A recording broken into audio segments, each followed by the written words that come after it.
in the part of our offertory message, and my topic that I will bring to you before we give our tithes and offering to our God, the qualities of giving of the righteous people of God. The qualities of giving of the righteous people of God. Righteousness in Greek word is dikaios.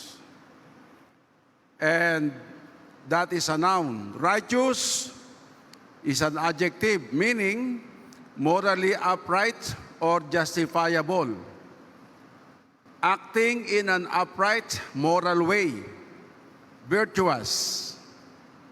Virtuous means conforming moral and ethical principles. Morally excellent, upright. Sa ating salita, matuwid. Sino sa atin ang nagnanasa na tayo lalong maging matuwid sa harapan ng Panginoon? Righteousness, the quality of being just or rightful, righteous conduct. Matuwid na pag-uugali. At ating makikita, even our Lord Jesus Christ, when He was here on earth, He practiced righteousness. Our Lord Jesus Christ practiced righteousness when He was here on earth. That we can read in the book of Matthew 18:15 to 21. First, I want to focus on this account of the Holy Scriptures regarding the righteousness of our Lord Jesus Christ. If your brother or sister sins, go and point out their fault. Just between the two of you, then listen to you. You have won their over. Dito ating makikita ang pangyayari ng ating Panginoon ay gustong tuksuhin ng kanyang mga katunggali sa makatid bagay ng mga Herodiano at grupo ng mga Pariseyo. Pagkat nais silang ang ating Panginoong Hesus ay makitaan nandi pagsunod sa pamahalaang Romano. Kaya nga sa pangyayari ay sinasabi ng kasulatan ng ating Panginoon ay tinukso nila upang siya ay masubukan, upang ang ating Panginoon ay masumpungan na siya ay laban sa gobyernong Romano. Kaya nga ganito ang sinasabi ng banal na kasulatan. Dito sa aklat ng Matthew chapter 22, dito sa verse 17. At itutuloy natin sa mga sumusunod na verses. Tell us then, what is your opinion? It is right to pay the imperial tax to Caesar or not? But Jesus, knowing their evil intent, said, "You hypocrites, why are you trying to trap me? Show me the coin used for paying the tax." They brought him a denarius, and he asked them, "Whose image is this? And whose inscription?" "Caesar's," they replied. Then he said to them, "So give back to Caesar what is Caesar's, and to God what is God's." The purpose of the Herodians and the Pharisees is to trap Jesus. If Jesus will say, I am the Son of God, I will not give my tax to Caesar, then what will happen? Christ will be found in the act of sedition. He will be seditious. And sedition means rebellion against the government. Christ practiced righteousness. That's why even Pontius Pilate did not find him in seditious act. Pontius Pilate stated in the book of John 19 verse 6, Pontius Pilate had stated regarding Christ, this is what we can read. As soon as the chief and their officials saw him, they shouted, "Crucify, crucify." But Pilate answered, "You take him and crucify him. As for me, I find no basis for a charge against him." They did not find any basis of unrighteousness because even the Lord Jesus Christ was here on earth. He practiced righteousness as he said, "Give to Caesar what is due to Caesar, and to God what is due to God."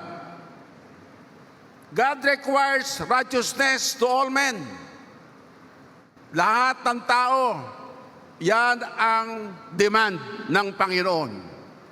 That we can read in the book of Malachi, or rather Micah, verse 6:8. Let me read to you in the easy version. But God has told us what is good. This is what the Lord wants from us. You must be fair to other people. God says, you must want to be kind, and you must be careful to do what I show you. Sa New King James Version, tingnan natin ang sinasabi, He has shown you, O man, what is good, and what does the Lord require of you, but to do justly, to love mercy, and to walk humbly with your God. Yan ang sinasabi ng salita ng Diyos. To love mercy, to do justly, gumanap ng ayon sa katwiran. That's why I said, even our Lord Jesus Christ, when He was here on earth, Pontius Pilate did not find fault or basis that He is unlawful or unrighteous. Matuwid ang ating Panginoon. Give to Caesar what is due to Caesar, and give to God what is due to God.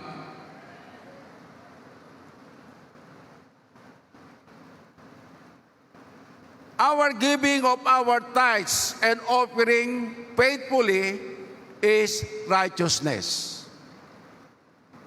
Ang pagkakaloob ng ikasampung bahagi at mga handog ay kapahayagang ikaw ay matuwid. Kapag tayo ay hindi nagkakaloob ng ikasampung bahagi at mga handog, ipinapakita mo hindi ka matuwid. Pagkat ang matuwid, gaya ng sabi ng Panginoong Hesus, ibigay kay Cesar ang para kay Cesar at sa Diyos ang para sa Diyos. Kung hindi ka naging matuwid sa tao, paano ka magiging matuwid sa Diyos? Hindi mo pwedeng sabing matuwid ka lang sa Diyos, sa tao hindi. At hindi pwedeng sabing pag matuwid ka sa tao, matuwid ka na rin sa Diyos. Ibang aspeto yon. That's different aspect. Ngayon, mga minamahal, particularly when we are giving our tithes and offering, we are practicing righteousness. In the book of Malachi, chapter 3, verse 10, I will read, "Bring all the tithes into the storehouse, that there may be food in my house. And try me now in this, says the Lord of hosts, if I will not open to you the windows of heaven, and pour out for you such blessing that there will not be room enough to receive it." We all know that God has His work. And because God has His work, there are workers. May mga manggagawa. Magiging matuwid ka ba? Kung pinapagawa mo ng pinapagawa, wala ka namang ibinibigay sa gumagawa. Ni pagkain nila, hindi mo ibinibigay.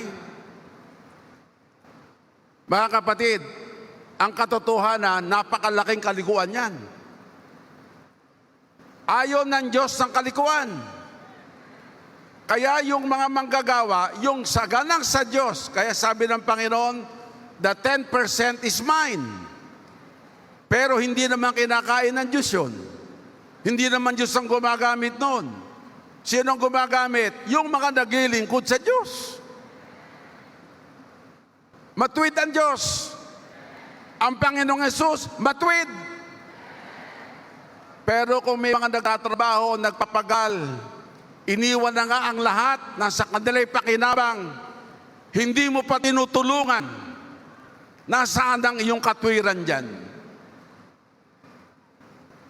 Wala na nga ang sweldo. Wala na nga. Nagtatrabaho. Iniwan na nga ang lahat. Hindi ka nagkikapo. Alam nyo, para mo ibagsak ang isang biyerno, kaya nga, ang sedition, criminal case yan, yung not paying taxes. Criminal yan, hindi civil case yan. Binabagsak mo ang bansa mo. Mag-apply kayo ng tourist visa sa US, aalamin kung taxpayer ka. Kung dito sa bansa mo, hindi ka taxpayer, sa bansa pa nila, pupunta ka. Parehong trabaho ang gagawin? No. Hindi papayag ang US government yan. Mga kapatid, pag mabuti kang mamamayan, bibigyan ka ng tourist visa. Mabuti kang mamamayan eh. Dadalhin mo pa yung pagkamasamang mamamayan sa Amerika. Hindi papayag ang US government yan. Kaya nga yan ay criminal case. Mga kapatid, ang Diyos may gobyerno. Ang Diyos may pamahalaan. Ang Diyos may patrabaho. Ang Diyos may mga manggagawa. Kung hindi ka nagbibigay ng yung tithes and offering, ano ang gagamitin ng mga manggagawa? Anong gagamitin sa mga gugulin? Ito na lang. Ito kayang complex na ito matatayo pag hindi tayo nag-iikapo. Mag-isip tayo. Bakit natin nagagamit ito? Na-enjoy natin ang lugar na ito. Sa dami-dami natin, hindi tayo basta makakabri sa iba. Hindi tayo basta makakagamit. Salamat sa Diyos, pinagtapatan ng apostol ang ating mga ikapo. Kaya bago sa lumisan, mayroon tayong pinagdadausan ng camp. Noong una, napakahirap. Pupunta ka sa isang school, kakausapin mo yung administrator, kakausapin mo ang principal, bibigyan ka ng maraming kondisyones. Pagka hindi nila nagustuhan ang iyong attitude, sa susunod, hindi ka na makakaulit. Tayo rito ngayon, ulit tayo ng ulit. May camp tayo, may convention tayo, at iba pang gawain. Dahil may pati dapat sa pag-iikapo. That is righteousness. Yung mamamayan gustong gamitin ang facilities ng gobyerno, hindi nagbubuwis. Yan ba ay righteousness? Mana pa, hindi na nagbubuwis sa gobyerno, kinukuha pa yung pera ng gobyerno. Mag-isip tayo. Ay mayroong gawain, may pagawain ang Diyos, may mga naglilingkod. Kung hindi ka nag-iikapo, mga kapatid, I want to tell you frankly, you are not practicing righteousness. No. Maging matuwid tayo sa harapan ng Diyos. Ngayon, mga minamahal, ano ang sabi ng kasulatan? Basahin natin yung sinabi sa 3:17-18. Dito sa New King James Version, dito natin makikita ang tawag ng Diyos sa mga tithers, sa mga nagbibigay ng offering, righteous. Pansin nyo lang itong verse na ito, mga kapatid ko. 3:17-18 sa New King James Version. They shall be mine, says the Lord of hosts, on the day that I make them my jewels, and I will spare them as a man spares his own son who serves him. Verse 18, then you shall again discern between the righteous and the wicked. Take note of this. Ano ang tawag ng Diyos doon sa nag-iikapo, nagkakaloob na may buong katapatan? Then you shall discern between the righteous and the wicked. Between one who serves God and one who does not serve Him. Yung pala pating ating pag-iikapo, yan pala paglilingkod sa Diyos. Ang Diyos na nagbigay ng lahat ng biyaya sa atin. Hanging ating hinihinga, sikat ng araw, kalakasan, mga pangailangan natin. Ang hinihingi lang ng Diyos sa dinami-dami ng biyayang binigay sa atin, mag-tithes and offering tayo. Sa ospital nga ano sabi na isang pasyente? Sinisisi niya sarili niya. Narinig ko yan. Pambihira ako. Sobra ako. Samantalang doon sa ospital, yung oxygen na kanyang ginamit noong siya'y na-confine, napakamahal. Oxygen lang. Sabi niya, samantalang ang Diyos nagbibigay sa akin ng hangin araw-araw. Hindi ako sinisingil. Mga kapatid, lahat ng biyaya, lahat ng narito, pawang mula sa Diyos. Kinakain natin, dinaramit natin, trabaho natin, puro sa Diyos nagmula yan. Everything comes from the Lord. Ang hinihingi lamang ng Panginoon sa atin, yung 10 bahagi sa maraming biyayang binigay ng Diyos sa atin. Kaya nga, pag hindi nagkakaloob ng 10 bahagi at mga handog, ano sabi ng ating binasa? You will discern the righteous and the wicked. Liko.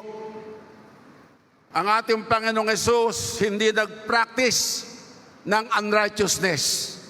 Ang ating mahal na apostol hindi nag-practice ng unrighteousness.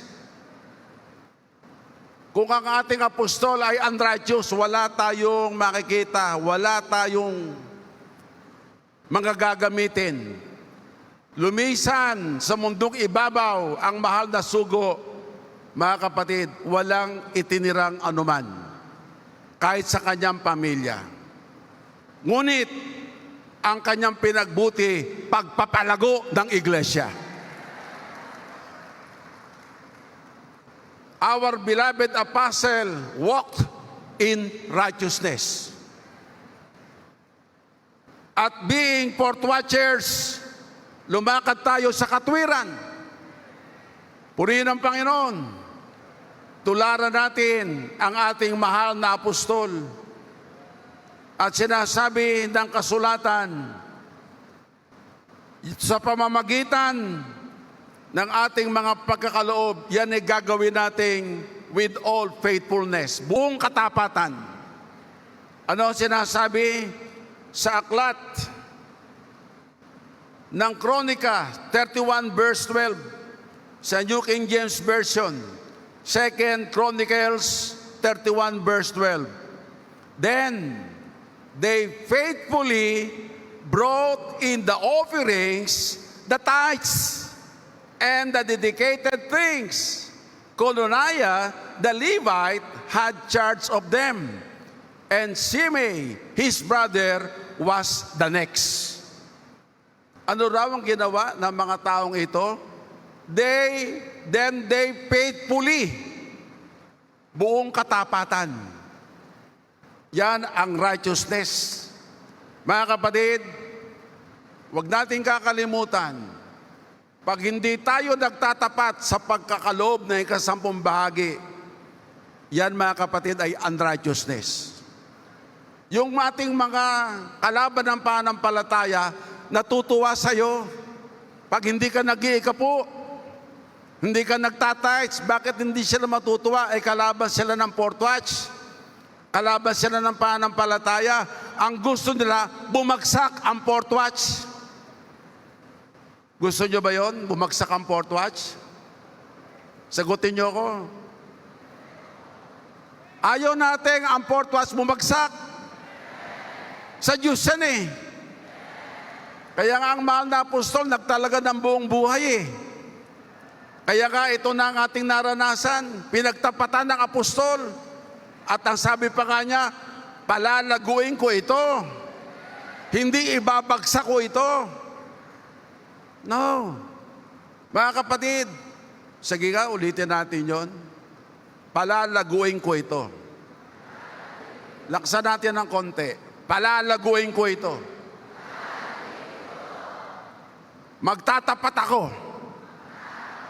sa pagbibigay ng tithes and offering. Dapat pala may panata din tayo sa ganyan eh. Magpanata din tayo sa pagtatapat ng pagbibigay ng tithes and offering. Purihin ang Panginoon. Ang pangalawa, hanggang dalawa lang to, generous giving is righteousness. Pati ang pagbibigay na masagana, pagiging matuwid din yan. Tingnan natin sa 2 Corinthians 8:1 and 2. Moreover, brethren, we make known to you the grace of God bestowed on the churches of Macedonia, that in great trial of affliction, the abundance of the joy and their deep poverty abounded in the riches of their liberality. Ang unang iglesia, particularly ang Macedonian brethren, ano ang sabi mga kapatid? Sila'y nagkaloob, may kagalakan, abundance of their joy, and their deep poverty abounded in the riches of their liberality. Masaganang pagkakaloob. Si Abel, hindi basta lang nagkaloob. Masagana ang kanyang pagkakaloob. At ano sabi ng Bible? Hebrew 11 verse 4, by faith Abel offered to God a more excellent sacrifice than Cain, through which he obtained witness that he was righteous. Nakita nyo ba yung verse? Ano raw si Abel? Righteous. Si Cain naman, hindi nagkaloob eh. Hindi naman zero si Cain eh. Nagkaloob din si Cain. Pero hindi niya ginawang masagana ang kanyang paghahandog. Si Abel, nagkaloob ng masagana. Ano ang tawag ng Bible kay Abel? Righteous. Huwag ang gawain ng Diyos, huwag nating titipirin. Mga kapatid, huwag nawang mangyari. Pag sa church, todo-todo ang tipid mo. Pero pag sa sarili mo, todo-todo naman. Ang tawag ng iba, bongga. Huwag mangyari yun. Tulungan nawa tayo ng Diyos. Huwag nating kawawain ang gawain ng Diyos. Huwag nating aapihin ang gawain ng Diyos.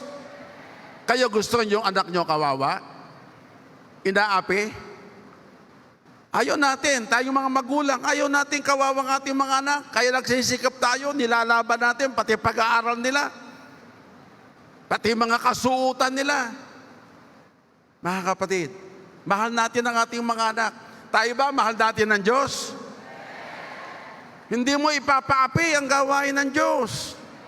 Hindi mo ipapakawawa ang gawain ng Diyos sa hindi mo pagtatapat ng pagbibigay ng kaloob at ikasampung bahagi. Mga kapatid, at ano ang sabi ng Bible?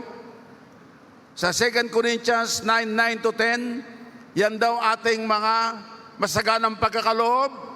As it is written, He has dispersed abroad, has given to the poor, His righteousness endures forever. Now may He who supplies seed to the sower and bread for food supply and multiply the seed you have sown and increase the fruits of your righteousness. Yan palang ating masaganang pagkakaloob, ipinapakita mo ang iyong pagiging matwid. At mga kapatid, ano ang consequence of not practicing righteousness? At present, in this life, if you are not practicing righteousness, sa Malachi chapter 3 verse 9-10, you are cursed with a curse, for you have robbed me, even this whole nation. Bring all the tithes into the storehouse, that there may be food in my house. And try me now in this, says the Lord of hosts, if I will not open to you the windows of heaven, and pour out for you such blessing, that there will not be room enough to receive it.